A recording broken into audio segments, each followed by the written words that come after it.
regardless. I mean, I'm tired anyway. Reading in bed tonight is probably a better option, Teresa reasoned with a glance at Artemis. Artemis yawned in apparent agreement. Teresa chuckled and lightly combed a hand through her creased, curly hair, trying to bring it back to life after it had been constrained all day. She pulled some pajamas from her dresser rather than anything from her closet.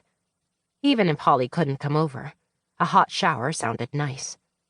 The days had been warming up as summer drew near, but Teresa was hoping the heat wouldn't get too bad too soon.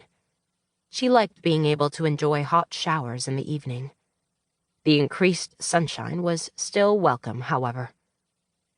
Half an hour later, Teresa was applying her post-shower lotion when her phone began to ring.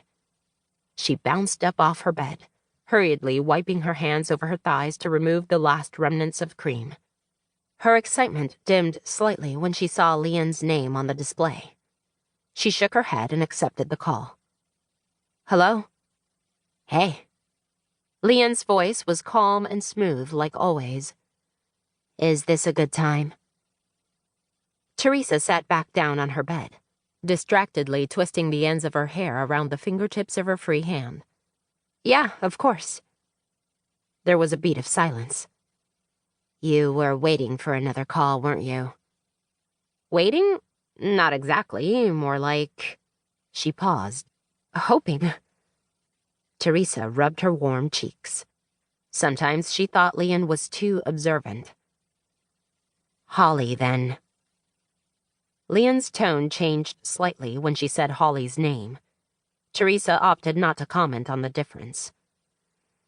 Well, I'll try to be quick. I just wanted to make sure we're still on for lunch tomorrow. Vivian told me she doesn't think she'll be able to make it. Teresa warmed for a different reason upon hearing her sister's name. Even a couple of months later, she was still in awe of the fact that they were speaking again. Yeah, I know. She texted me earlier. Teresa smiled and cleared her throat.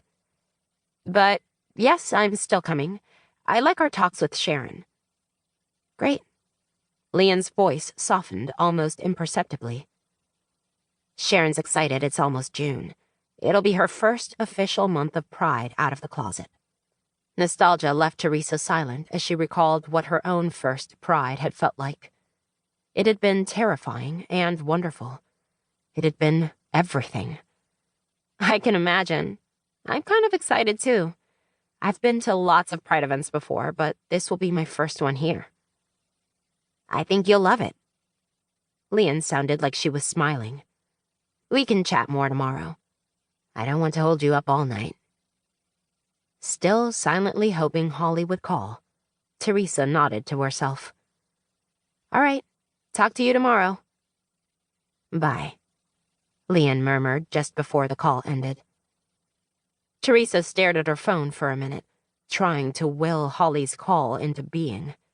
When that didn't work, she leaned over to pet Artemis. I guess I don't have superpowers. Her stomach rumbled a soft reminder, and so she stood up.